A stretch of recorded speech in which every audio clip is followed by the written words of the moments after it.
Dobar dan, da li je to biblioteka? Jeste. Da li bih ja mogao da dođem da se učlanim kod vas? Možeš doći, naravno. A da vas pitam ono što me najviše interesuje. Jel imate vi tu internet? Aha, ti da koristiš internet ovde? Da. Pa može, da. Znate o čemu se radi? Moji mama i tata se ljute na mene što ja ništa ne čitam, već stalno igram igrice, pa sam ja mislio da se učlanim kod vas u biblioteku, ali da podnesem svoj laptop pa dok sam tamo da igram igrice. Pa žao mi je, nemamo mi Wi-Fi. Nemate uopšte? Imamo internet, ali to nije Wi-Fi, nego imamo na našim kompjuterima internet. Ne bi mogao na svom laptopu da ga koristiš. Pa igrat ću ja na vašem, nije mi problem.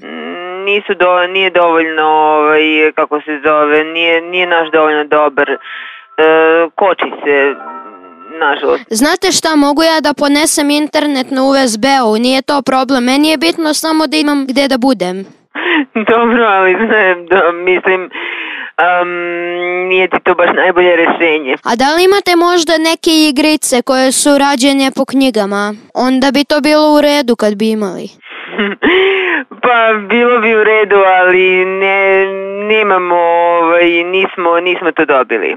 Znate kako, da skratimo priču, ja ću da se učlanim sutra i dolazit ću jednom nedeljno.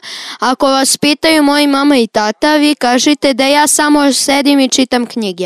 Okej, važi. Prijatelj malog Marka na Radiju S. Stop Flips, vitaminka za sve generacije koje rastu sa nama.